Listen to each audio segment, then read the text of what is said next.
നമസ്കാരം.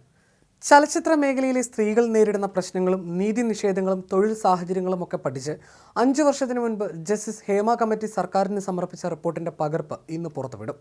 സംസ്ഥാന വിവരാവകാശ കമ്മീഷന്റെ നിർദ്ദേശപ്രകാരം വിവാദ ഭാഗങ്ങൾ ഒഴിവാക്കിയാകും സാംസ്കാരിക വകുപ്പ് റിപ്പോർട്ട് പുറത്തുവിടുക.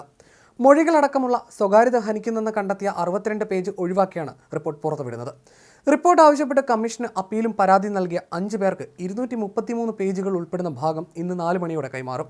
വിവരം തേടിയ വ്യക്തികൾക്ക് റിപ്പോർട്ടിന്റെ പകർപ്പ് നൽകാൻ സാംസ്കാരിക വകുപ്പ് പലവട്ടം വിസമ്മതിച്ചിരുന്നു. ഇതോടെ മാധ്യമപ്രവർത്തകർ അപ്പീലുമായി വിവരാവകാശ കമ്മീഷനെ സമീപിക്കുകയായിരുന്നു. ഇതിന്റെ അടിസ്ഥാനത്തിൽ സംസ്ഥാന വിവരാവകാശ കമ്മീഷണർ എ ഹക്കീം റിപ്പോർട്ട് തേടി. ഒരുപാട് പേരുടെ വ്യക്തിവിവരങ്ങൾ ഉള്ളതിനാൽ നൽകാനാവില്ലെന്ന് സാംസ്കാരിക വകുപ്പ് മറുപടി നൽകി. കമ്മീഷണർ നടത്തിയ തെളിവെടുപ്പിൽ വകുപ്പ് പ്രതിനിധികൾ നിലപാട് ആവർത്തിച്ചു. അത്തരം വിവരം ഒഴികെയുള്ളവ നൽകാനാണ് അപ്പീലെന്ന് കമ്മീഷണർ ഓർമ്മിപ്പിച്ചു.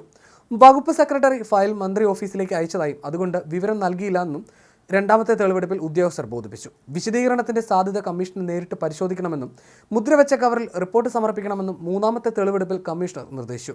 വിവരം നൽകണോ വേണ്ടയോ എന്നതിന് നിയമോപദേശം തേടിയതായിട്ടാണ് പിന്നീട് സാംസ്കാരിക വകുപ്പ് അറിയിച്ചത്. ഇതോടെയാണ് സിവിൽ ജുഡീഷ്യൽ അധികാരം വിനിയോഗിച്ച് ഇനി വിശദീകരണത്തിന്റെ ആവശ്യമില്ലെന്നും ഒരാഴ്ചയ്ക്കകം ഹേമ കമ്മിറ്റി റിപ്പോർട്ടിന്റെ പകർപ്പ് മുദ്രവെച്ച കവറിൽ സമർപ്പിക്കാനും കമ്മീഷണർ ഫയലിൽ കുറിച്ചത്.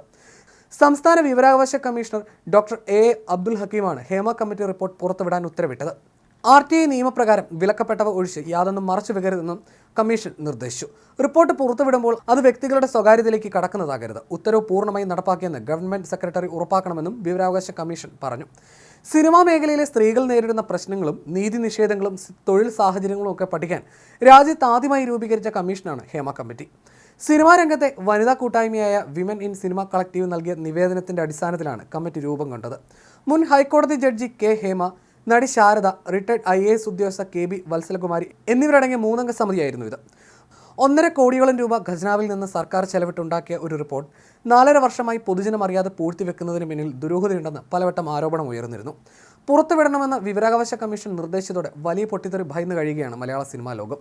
പ്രമുഖരുടെ നേതൃത്വത്തിലുള്ള ലൈംഗിക ചൂഷണത്തിന്റെ ഞെട്ടിപ്പിക്കുന്ന വിവരങ്ങൾ ഉള്ളതുകൊണ്ടാണ് റിപ്പോർട്ട് പുറത്തുവിടാത്തത് എന്ന് ആരോപണം ഉയർന്നിരുന്നു. ഹേമ കമ്മീഷൻ റിപ്പോർട്ട് സമർപ്പിച്ചതിന് പിന്നാലെ കമ്മീഷന്റെ കണ്ടെത്തലുകൾ ചില മാധ്യമങ്ങൾ റിപ്പോർട്ട് ചെയ്തിരുന്നു. ആക്ടിംഗ് വിത്ത് ബെഡ്, കാസ്റ്റിംഗ് കൗച്ച് എന്നിവ മലയാള സിനിമയിലും വ്യാപകമാണെന്ന് റിപ്പോർട്ടിലുണ്ടെന്ന് നേരത്തെ അഭ്യൂഹങ്ങൾ പരന്നിരുന്നു. സിനിമാ മേഖലയിലെ സ്ത്രീകൾ കടുത്ത ചൂഷണത്തിന് ഇരകളാകുന്നുവെന്ന മൊഴി റിപ്പോർട്ടിലുണ്ട്. ലൈംഗിക പീഡനം, തൊഴിൽപരമായ വിവേചനം, ലിംഗവിവേചനം എന്നിവ നേരിടുന്നു. സിനിമകളിൽ അവസരം ലഭിക്കുന്നതിന് ലൈംഗിക ആവശ്യങ്ങൾ നിറവേറ്റി കൊടുക്കണമെന്ന സാഹചര്യമുണ്ട്. ലൈംഗിക അതിക്രമത്തിനെതിരെ പോലീസിൽ പരാതിപ്പെടാൻ പോലും സ്ത്രീകൾ തയ്യാറാകുന്നില്ല. ചിത്രീകരണ സ്ഥലത്ത് ശുചിമുറിയോ വസ്ത്രം മാറാനുള്ള സൗകര്യമോ ഉണ്ടാവാറില്ല. അതിക്രമങ്ങൾക്കൊപ്പം അശ്ലീല പദപ്രയോഗങ്ങളും സിനിമയിലെ സ്ത്രീകൾ പലപ്പോഴും നേരിടേണ്ടി വരുന്നു. അപ്രഖ്യാപിത വിലക്കുകളുമുണ്ട്. സിനിമയിൽ പ്രത്യേക ലോബി പ്രവർത്തിക്കുന്നു, അവരാണ് തീരുമാനങ്ങൾ എടുക്കുന്നത്.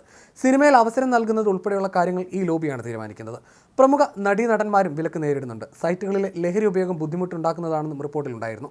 2 പ്രമുഖ നടിമാർ തങ്ങൾക്കുണ്ടായ ദുരനുഭവങ്ങൾ പച്ചയായി കമ്മീഷനോട് പറഞ്ഞിരുന്നു. അത് അതേപടി പുറത്തു വന്നാൽ വലിയ ഭൂകമ്പമാണ് ഉണ്ടാവുകയെന്നാണ് സിനിമാ വൃത്തങ്ങളിൽ നിന്ന് ലഭിച്ച സൂചന. 2017 നിയോഗിക്കപ്പെട്ട സമിതി 6 മാസത്തിനകം പഠന റിപ്പോർട്ട് സമർപ്പിക്കണം എന്നായിരുന്നു സർക്കാർ ആവശ്യപ്പെട്ടിരുന്നത്. 2019 ഡിസംബറിൽ കമ്മീഷൻ സർക്കാരിന് റിപ്പോർട്ട് സമർപ്പിക്കുകയും ചെയ്തു. 2 വർഷം പിന്നിട്ടിട്ടും റിപ്പോർട്ടിന്മേൽ ചർച്ചകൾ ഉണ്ടാവുകയോ നടപടികൾ എടുക്കുകയോ ചെയ്തിട്ടുണ്ടായിരുന്നില്ല. മാത്രമല്ല, റിപ്പോർട്ട് പുറത്തുവിടണമെന്ന് WCC അംഗങ്ങൾ ആവശ്യപ്പെട്ടെങ്കിലും സർക്കാർ തയ്യാറായിരുന്നില്ല.